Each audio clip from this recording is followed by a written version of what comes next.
అలాగే మన మధ్య ఉన్నటువంటి చక్కటి, మరి ఆయన వయసు ఎంత ఉండదో తెలియదు కానీ చక్కటి పాటలు పాడుతూ మధురమైన సంగీతాన్ని మరి వినిపించారు. మొదట వచ్చిన దగ్గర నుంచి కూడా దరిదాపు చాలా పాటలు పాడారు. మరి అదే రీతిగా మన మధ్య ఉన్న ఆర్కెస్ట్రా వారు కూడా ఆ పాటకు అనుగుణంగా చక్కటి వాయిద్యమును వాయిస్తూ ఈ యొక్క ఆరాధన ఘనంగా జరగడానికి వారు చక్క సహకారాన్ని అందించారు. అలాగే మరి ఈ కార్యక్రమానికి విచ్చేసినటువంటి ఫోటోగ్రాఫర్స్ కూడా వారి వారి పనులలో వారు చక్కగా వారికి అప్పచెప్పిన పనిని వారు నిర్వర్తిస్తూ ఉన్నారు. కావున ఇక్కడ మనం జ్ఞాపకం చేసుకొని మనము మన బిడ్డల విషయమై ప్రార్థించవలసిన వారమై ఉన్నామనే విషయం జ్ఞాపకం చేసుకుని, మరి మన మధ్య ఉన్న చక్రవర్తి గారు కూడా మరి యవన బిడ్డలను గురించి, ముఖ్యంగా ఈ సంతోషి కుమారి గురించి కొద్ది హెచ్చరిక మాటలు తెలియపరచవలసినదిగా వారిని ప్రేమతో ఆహ్వానిస్తూ ఈ సమయాన్ని వారికి ఇస్తూ ఉన్నాం.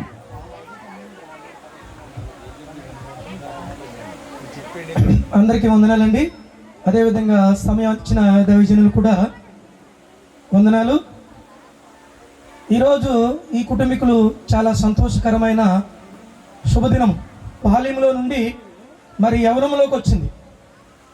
ఇటువంటి సమయాన్ని మరి ప్రభునందు ఆనందించాలని, ప్రభునందు గణపరచాలని, ప్రభు ద్వారా మహింపరచాలని మరి వారు ఎంతో ఆశ కలిగి ఎంతో గొప్పగా ఈ కార్యక్రమాన్ని ప్రారంభించారు, మొదలుపెట్టారు, ఖర్చు పెడుతున్నారు. దేవునికి మహిమ కలుగును గాక. దేవునికి స్తోత్రం. హల్లెలూయా. ఈరోజు యవనస్తుల గురించి నేను రెండు మాటలు చెప్తాను. ఎందుకంటే ముఖ్యంగా ఈ బిడ్డ గురించి ముందుగా చెప్పాలంటే వాళ్ళ తల్లిదండ్రుల గురించి, వాళ్ళ తాతల గురించి చెప్పాలి. రాములు గారిని, లక్ష్మి గారిని దేవుడు జతపరిచాడు. అందుకు దేవునికి మహిమ కలుగును గాక.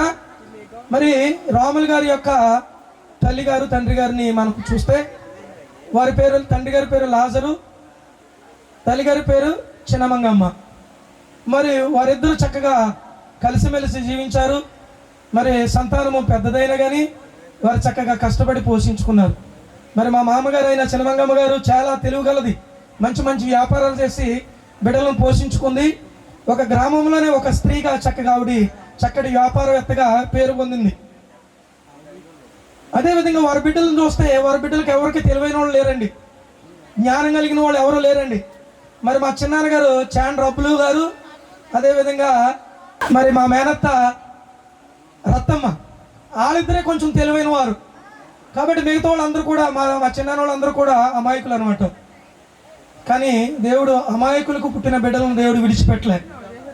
మరి ఈ లక్ష్మి గారికి, రాములు గారికి పుట్టిన బిడ్డలు చాలా తెలివిగా ఉన్నారు, చక్కటి ఆలోచనత కలిగి చక్కగా పనికెళ్ళి అనేక రకాలుగా వారు సంపాదించుకుంటూ ఒక గ్రామంలోనే ప్రత్యేకమైన కుటుంబంగా వారు ఎదుగుతున్నారు. మరి మా తమ్ముడు యేసరత్నం తను చక్కగా మంచిగా కూలి పనికి వెళ్తూ కూడా మంచి వ్యాపారాలు చేస్తూ కూడా చక్క కుటుంబాన్ని పోషించుకుంటూ గ్రామంలోనే ఒక మంచిగా ఎదుగుతూ ఉన్నాడు. అటువంటి బిడ్డ మరి దేవుడు తనను ఆశీర్వదించాడని, తనను అభివృద్ధిపరిచాడని, తన కుటుంబాన్ని వృద్ధి చేస్తున్నాడని కృతజ్ఞత కలిగి ఈ వేడుకలు ఏర్పాటు చేసుకున్నాడండి. కానీ పెద్దలందరూ మరి ప్రేమతో మీ అందరూ వచ్చి మరి ఆ చిన్న బిడ్డను ఆశీర్వదించవలసిందిగా మనం చేస్తున్నాం. మరి బిడ్డ కూడా రెండు మాటలు నేను చెప్పాలని ఆశ కలుగుతున్నా. మరి బైబిల్ గ్రంథం చెప్తుంది, మరి కుమారుడికి నడవలసిన త్రోవలు వాడికి నేర్పండి, వాడి పెద్దవాడైన తర్వాత వాటి నుండి తొలగిపోడు. సామెతలు 21వ అధ్యాయము మరి ఆ వచనంలో మనం చూస్తే, బాలుడికి నడవలసిన త్రోవలు వానికి నేర్పండి, వాడి పెద్దవాడైన తర్వాత ఆ త్రోవల నుండి విడిచిపోడు. అయితే బైబిల్ గ్రంథం ఒక బాలుని గురించి కాదు కానీ, ఒక బాలిక గురించి కాదు కానీ అందరినీ ఆలోచించి దేవుడు తన పరిశుద్ధాత్మ ద్వారా ఆనాడే పలికాడు. ఏమని? బాలికకైనా బాలుడికైనా నడవలసిన త్రోవలు వానికి నేర్పండి. వాడు ఏమవుతాడంట? పెద్దదైన తర్వాత ఆ యొక్క త్రోవల నుండి వారు ఎప్పుడూ విడిచిపోరు. కాబట్టి ప్రభువైన యేసుక్రీస్తు వారు కూడా చెప్తున్నారు, ఆ త్రోవ ఎవరంటే, ఆ మార్గము ఎవరంటే, ఆ దారి ఎవరంటే ప్రభువైన యేసుక్రీస్తు వారే. ఆయనే శరీరధారికి ఈ లోకానికి వచ్చినప్పుడు దారి తొలగిపోయిన వారిని, త్రోవ తొలగిపోయిన వారిని, మార్గము తొలగిపోయిన వారిని అనేక మందికి ఆ పరలోక దివ్యమైన బోధలు బోధించాడండి. చివరిగా ఆయన అన్నాడు కదా, నేనే మార్గమును, నేనే సత్యమును, నేనే జీవమునై ఉన్నాను. కాబట్టి ఆనాడు ప్రవక్తల ద్వారా పలికిన మాట ఏంటంటే, బాలుడికి నడవలసిన త్రోవలు మీరు నేర్పండి. వారు చిన్నపిల్లలుగా ఉన్నప్పుడే బాల్యముగా ఉన్నప్పుడే, వారు దేవుని యొక్క జ్ఞానము తెలుసుకున్న సమయంలోనే మీరు దేవుని యొక్క మార్గాన్ని, దేవుని యొక్క జ్ఞానాన్ని, దేవుని యొక్క సత్యాన్ని, దేవుని యొక్క ప్రేమను మీరు వారికి తెలియచేస్తే వారు పెద్దవారైన తర్వాత వాటి నుండి తొలగిపోరండి. ఉదాహరణ మీకు ఒకటి చెప్తాను. ఒక గొప్ప నైపుణ్యత కలిగిన ఒక కుటుంబంలో పుట్టిన ఒకడు చక్కగా చదువుకుని డాక్టర్ అయ్యాడంట. ఆ డాక్టర్ అయిన తర్వాత పెద్ద హాస్పిటల్ పెట్టాడు, చక్కగా పెళ్లి చేసుకున్నాడు, 2 బిడ్డలను కన్నాడు, ఆడబిడ్డలను. అయితే ఈ డాక్టర్ గారు అప్పటి వరకు దేవుని యొక్క క్రమశిక్షణ పెరిగిన ఈ డాక్టర్ గారు ఎప్పుడైతే హాస్పిటల్ పెరుగుతుందో, ఎప్పుడైతే హాస్పిటల్ అభివృద్ధి చెందుతుందో, అక్కడ ఒక నర్సుకి అలవాటు పడిపోయాడండి, శరీరాశలకు లోబడిపోయాడండి. అప్పుడు ఈ యొక్క డాక్టర్ గారు ఒకరోజు వస్తుండేవాడు, లేకపోతే మానేసేవాడు. ఆ నర్సు దగ్గరే, ఆ హాస్పిటల్ దగ్గరే తన జీవితాన్ని గడుపుతూ ఉండేవాడు. ఈ భార్య కూడా చూసి కొన్నాళ్ళు భార్య ఏం చేసిందంటే, నా భర్త అలా చెడిపోయాడు కదా, నా భర్త అలా పాడైపోయాడు కదా, నా భర్త నా కుటుంబాన్ని పట్టించుకోకుండా తిరుగుతున్నాడు కనేసి ఆ తల్లి, జ్ఞానం కలిగిన ఆ తల్లి కుటుంబాన్ని సరిచేసుకుంటామనేసి ఆ భర్తలాగా తను కూడా ప్రారంభించింది. పిల్లల్ని విడిచిపెట్టేసింది, పిల్లలకి నేర్పవలసిన త్రోవను విడిచిపెట్టేసింది, దేవుని యొక్క ప్రేమను విడిచిపెట్టేసింది, దేవుని యొక్క మార్గాన్ని విడిచిపెట్టేసింది.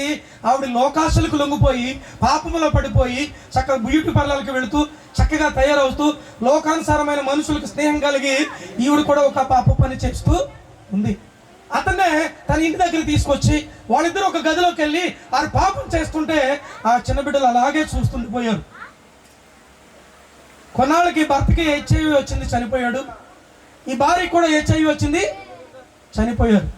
బిడ్డలిద్దరు కూడా చదువుకుంటూ కాలేజీలో వారు కూడా ఏమైపోయారంటే సరైన క్రమశిక్షణ లేకుండా పెరిగారు, సరైన త్రోవ తెలియకుండా పెరిగారు, దేవుని యొక్క సత్యమైన మార్గము తెలియకుండా పెరిగారు. కనుక బిడ్డలు కూడా ఏం చేస్తారంటే లోక ఆశలకు లోబడిపోయారు, పాపపు జీవితాన్ని అనుభవిస్తున్నారు, విచ్చలవిడిగా బ్రతుకుతున్నారు. ఏమండి, గుట్కా తింటున్నారు, ఆ కైనీలు తింటున్నారు, ఆ మందు తాగుతున్నారు, మత్తు అలవాట్లకు, మత్తు బానిసలకు లోబడిపోయి దేవుడు అంటే భయభక్తి లేకుండా, దేవుని యొక్క త్రోవలు తెలియకుండా చెడ్డ మార్గంలో యవనస్తులు జీవిస్తూ ఉన్నారు. కొన్నాళ్ళకు పోయిన తర్వాత ఆ బిడ్డలిద్దరికి HIV వచ్చిందండి. మంచి యవన ప్రాయంలో ఉన్న బిడ్డలిద్దరూ చనిపోయారు. చూసారా దేవుని బిడ్డలారా, తల్లిదండ్రులు దేవుని యొక్క జ్ఞానం కలిగి, దేవుని యొక్క మార్గము కలిగి, దేవుని యొక్క త్రోవలు కలిగి, దేవుని యొక్క ప్రేమను రుచి చూసి భయభక్తులు కలిగిన జీవితం వారు బ్రతకకుండా, పిల్లలకు నేర్పకుండా వారు పాడైపోయారు, వాడి బిడ్డలు కూడా పాడైపోయారు. కాబట్టి ఈరోజు మనం గమనించవలసిన పరిస్థితి ఏంటంటే, బిడ్డలు చిన్ననాటి నుండి మన క్రమశిక్షణ చూస్తుంటారు, మన ప్రవర్తన చూస్తుంటారు, మన మాటలు వింటుంటుంటారు, మనం చేసే ప్రతి క్రియలను వారు గమనిస్తుంటారు, అట్టి మార్గంలో వారు నడుస్తుంటారు. అయితే తల్లిదండ్రులకు దేవుని వాక్యం చెప్తుంది కదా, బాలుడైన బాలికైన వారికి నడపవలసిన త్రోవలు మీరే నేర్పాలి. మనం నేర్పకపోతే బిడ్డలు ఎలా నేర్చుకుంటారు చిన్ననాటి నుండి? కాబట్టి ఒక దైవజన్ని మీకు జ్ఞాపకం చేసి ముగిస్తాను. యాకోబు అనే ఒక మంచి వ్యక్తి ఉన్నాడు. ఆ వ్యక్తిని దేవుడు ఆశీర్వదించాడు, అభివృద్ధిపరిచాడు, ఉన్నతమైన శిఖరాల వైపు ఆయనను నడిపించాడు. కానీ పిల్లలను పెంచే విషయంలోనూ, పిల్లలు నడిపించే విషయంలోనూ, పిల్లలు అభివృద్ధి పడే విషయంలోనూ ఆయన క్రమశిక్షణ కలిగి బిడ్డలను పెంచలే. కాబట్టి పిల్లలు దేవుని యందు భయభక్తులు కలిగి నడవలేకపోయారు, ఆయన త్రోవల్లో నడవలేకపోయారు. అటువంటి పరిస్థితుల్లో మరి 12 మంది కుమారులు కలిగి ఉన్నాడు అతను యాకోబు. ఆ యాకోబుకు ఒక కుమార్తె ఉంది, ఆ కుమార్తె పేరు దీనా. అప్పటి వరకు దేవుని యందు భయభక్తులు కలిగిన ఆ దీనా, తండ్రి మాట వింటున్న ఆ దీనా, ఆ యొక్క వారి యొక్క జాతి ప్రకారం, వారి యొక్క క్రమశిక్షణ ప్రకారం, వారి పద్ధతి ప్రకారం, వారి యొక్క అడుగుజాడు ప్రకారం నడుస్తూ ఉంది. ఒకరోజు దేవుడు పిలిచాడు, అయ్యా నిన్ను ఎక్కడైతే నేను ఇక్కడికి పంపించానో, నీ తల్లిదండ్రులు ఉన్న దేశానికి, నీ అన్నదమ్ములు ఉన్న దేశానికి, నువ్వు ఎక్కడైతే పుట్టి పెరిగావో ఆ దేశానికి నువ్వు తిరిగి వచ్చేయాలనేసి దేవుడు చెప్పినప్పుడు వారి యొక్క కుటుంబాన్ని, వారి యొక్క సంతానాన్ని, ఒక సర్వమును తీసుకుని ఈ యొక్క యాకోబు బయలుదేరుతూ ఉన్నాడు. దేవునికి మహిమ కలుగును గాక, దేవునికి స్తోత్రం, హల్లెలూయా. అటువంటి పరిస్థితుల్లో నేను షెకెం అనే ప్రాంతానికి వచ్చినప్పుడు, అప్పటికే యవన ప్రాయంలోకి వచ్చేసింది ఆ బిడ్డ. అప్పుడు యాకోబు జాగ్రత్త పడలేదు, ఆ యాకోబు యొక్క భార్యలు జాగ్రత్త పడలేదు, ఆ బిడ్డను సరైన త్రోవలను నడిపించలేదు. అప్పుడు ఏం జరిగిందో తెలుసా? ఈ యొక్క కుమార్తె అనుకుంటుంది, ఇక్కడి వరకు నా దేవుడు నాకు తెలుసు, ఆయన మార్గము నాకు తెలుసు, ఆయన త్రోవలు నాకు తెలుసు, ఆయన భయం నాకు తెలుసు, ఆయన భక్తి నాకు తెలుసు. అంతేకాకుండా నా తల్లిదండ్రులు ఏ క్రమశిక్షణ పెరిగారో అది కూడా నాకు తెలుసు. అయినా సరే ఆ పక్కవారేంటి చాలా సౌందర్యంగా ఉన్నారు, ఆ పక్కవారేంటి చక్కగా మంచి మంచి మరి ఆ చెవులకు, ఆ తలలకు, ఆ జడలకు, అదేవిధంగా ఆ సొగసైన వంపు కలిగిన ఆ వస్తవ సౌందర్యం చూసి వారిలాగా నేను ఉండాలని, వారిలాగా నేను బ్రతకాలని, వారిలాగా నేను కూడా జీవించాలని ఆశాముకి పుట్టింది. తల్లిదండ్రులకు చెప్పకుండా, తల్లిదండ్రులకు తెలియచేయకుండా ఆ బిడ్డ ఏం చేసిందంటే ఆ పక్కకి దేశపు స్త్రీలను చూసి వారిలాగా ఉండాలి. అసలు వారి ఉద్దేశాలు ఏంటి, వారి ఆలోచనలు ఏంటి, వారి తలంపులు ఏంటి తెలుసుకుందామని ఈ యొక్క దీన కూడా బయలుదేరి వారితో పాటు వెళ్ళింది.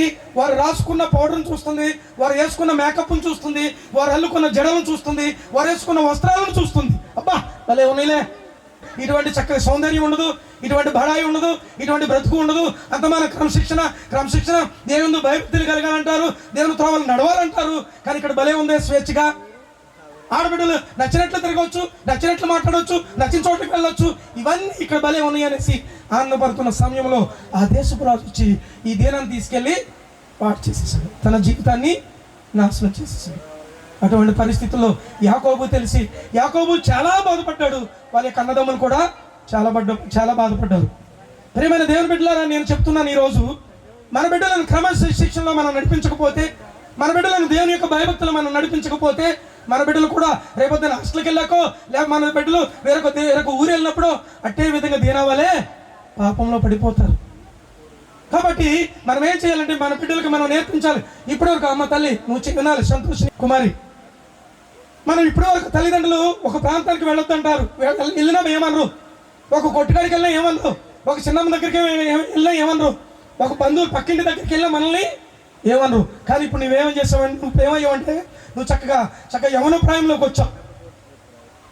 ఇప్పటి వరకు నీకు కొన్ని అన్నీ చూసి ఉండవచ్చు, అన్ని ప్రాంతాలకు వెళ్ళి ఉండవచ్చు, అందరితో మాట్లాడవచ్చు. కానీ ఇక్కడి నుంచి తల్లిదండ్రులు ఎక్కడికి వెళ్ళమంటే అక్కడికే వెళ్ళాలి. తల్లిదండ్రులు ఏం చూడమంటే అదే చూడాలి, తల్లిదండ్రులు ఏం చేయమంటే అదే చేయాలి. తల్లిదండ్రులు ఎంతవరకు నేను పంపిస్తారో అంతవరకే నువ్వు ఉండాలి తప్ప మితిమీరి నువ్వు ప్రవర్తించకూడదు.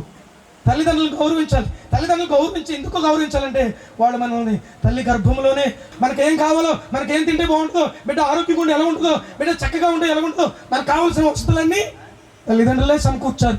అందుకని వారు గౌరవించాలి. అయితే అలా గౌరవించడం వల్ల, అలా విధేయత చూపడం వల్ల నాకు వచ్చే బహుమానం ఏంటో నువ్వు అనుకోవచ్చు. నీకు వచ్చే బహుమానం ఏంటో తెలుసా? నువ్వు తల్లిదండ్రులకు కనపరిస్తే, నువ్వు తల్లిదండ్రులను సన్మానిస్తే, నువ్వు తల్లిదండ్రులకు విధేయతలు కలిగి జీవిస్తే నువ్వేమవుతావు? లోకంలో దీర్ఘాయుష్మంతురాలు అవుతావు. ఏమవుతావు అమ్మా? దీర్ఘాయుష్మంతురాలు అవుతావు. తల్లిదండ్రులను గౌరవించిన వారు, తల్లిదండ్రుల్ని ప్రేమించిన వారు, తల్లిదండ్రులకు విధేయత కలిగిన వారు మరి దీర్ఘాయుష్మంతులు అవుతారని ఈ బైబిల్ గ్రంథము సెలవిస్తుంది. మరి లోకంలో చాలా మంది ఉంటారు, వారందరూ కూడా తల్లిదండ్రులను గౌరవించరు, వాళ్ళకి నచ్చిన విధంగా బ్రతుకుతారు, విచ్చలవిడిగా బ్రతుకుతారు. అందుకనే 20 సంవత్సరాలకు కొంతమంది, 25 సంవత్సరాలకు కొంతమంది, పెళ్ళవక ముందు కొంతమంది, పెళ్ళైన తర్వాత కొంతమంది, బిడ్డలతో కొంతమంది, ఎంతోమంది అనేకమైన ప్రమాదాల చేత ఈ లోకాన్ని విడిచి వెళ్ళిపోతున్నారు. నిజం కాదండి? ఈ విషయం నిజం కాదండి? మన గ్రామంలో అనేక మంది యవ్వన ప్రాయంలోనే చనిపోయారు. ఎందుకంటే తల్లిదండ్రులు మనం ప్రేమించక, తల్లిదండ్రుల మాటలు మనం వెనుక, దేవుని యొక్క మార్గంలో, దేవుని యొక్క త్రోవలో మనం నడవక